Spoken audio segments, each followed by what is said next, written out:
சோளா விருந்துக்கு உங்கள் அனைவரையும் வரவேற்கிறோம். இன்றைக்கு நம்ம என்ன டிஷ் செய்ய போகிறோம் அப்படின்னா குருவிக்கூடு. அது செய்வதுக்கு தேவையான பொருட்கள் என்னென்னு பார்ப்போம். அதை செய்து குட்டீஸுங்களுக்கு ரொம்ப ரொம்ப பிடிச்ச ஒரு டிஷ்ஷு எப்படி செய்யலாம் அப்படின்றத பார்ப்போங்க. ஃபஸ்ட்டு நான் உருளைக்கிழங்க வேக வச்சு எடுத்து வச்சுருக்கேன். ஒரு சின்ன பீஸ் இஞ்சி குட்டி குட்டியாக கட் பண்ணிக்கலாம். குட்டி குட்டி பச்சை மிளகாய் 2 எடுத்து வச்சுருக்கேன். அதையும் சின்ன சின்னதாக கட் பண்ணிக்கலாம்.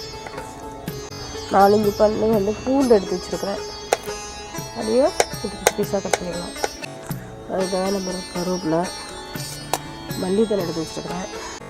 அந்த குருவிக்கூடு செய்வதற்கு தேவையான அந்த பொருட்கள் என்னென்னா சேமியா எடுத்து வச்சுருக்கிறேன். அதே போல் கான்ஃப்ளவர் மாவு எடுத்து வச்சுருக்கிறேன். சோம்புத்தூள் எடுத்து வச்சுருக்கிறேன். ஜீரகப்பொடி எடுத்து வச்சுருக்கிறேன். மஞ்சப்பொடி எடுத்து வச்சுருக்கிறேன்.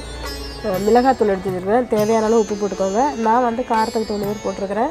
குட்டீஸுங்களாம் சாப்பிட்றதுனால உங்களுக்கு எவ்வளோ மிளகாத்தூள் தேவையோ, மிளகாவும் போடுறோம், இஞ்சிலாம் போடுறதுனால எவ்வளோ தேவையோ அதுக்கு தகுந்த மாதிரி போட்டுக்கோங்க. ஒரு கேரட் இதில் ஆட் பண்ணிக்கலாம். நீங்கள் பட்டாணி, பீன்ஸு இதனால் ஆட் பண்ணிக்கலாம். இதெல்லாம் வேஸ்ட்டெல்லாம் நாங்கள் கீழே போடுறதில்ல. இதை எங்கள் தோட்டத்தில் வச்சு தான் எடுக்கிறோம். இந்த தோட்டத்துக்கு எருவாயிடுச்சு வேஸ்ட்டெல்லாம். நீங்களும் என்ன பண்ணுறீங்கன்னா இதுமாரி வேஸ்ட்டெல்லாம் எடுத்து கீழே போடாதீங்க, தோட்டத்துக்கு யூஸ் பண்ணிக்கோங்க. இப்போ நம்ம என்ன பண்ணால் அந்த துருவி வச்சுருக்கிற கேரட்டு, இந்த வெங்காயம் ஆட் பண்ணிக்கலாம். கருவேப்பிலை ஆட் பண்ணிக்கலாம். குட்டி குட்டியாக நறுக்கி வச்சா இஞ்சி, பூண்டு, இந்த பச்சை மிளகா, இந்த கொத்தமல்லிக்கீரை, ஜீரகப்பொடி, மஞ்சள் பொடி,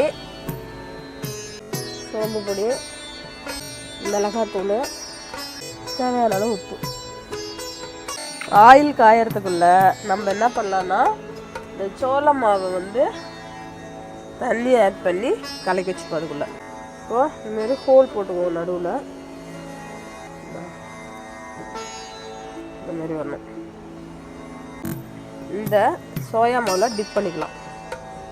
டிப் பண்ணதுக்கு பிறகு இந்த சேமியாவில் டிப் பண்ணணும். சேமியாவில் டிப் பண்ணிவிட்டு எண்ணெயில் போட்டுக்கலாம். வந்துருச்சு. ஆமாங்க, நம்ம செய்த அதே குருவிக்கூடு தாங்க. அதில் பாருங்கள் முட்டையெல்லாம் வச்சு ரொம்ப அழகாக இருக்குது. நீங்களும் இதே போல் குருவிக்கூடை செய்து பார்த்துட்டு சாப்பிட்டு பார்த்துட்டு கமெண்ட் பண்ணுங்கள், ஷேர் பண்ணுங்கள், சப்ஸ்கிரைப் பண்ணுங்கள், லைக் பண்ணுங்கள். அந்த பெல் பட்டன் அடிக்க மறந்துடாதீங்க. உங்கள் கண்களுக்கு நாங்கள் விருந்து படைத்திருக்கிறோம்.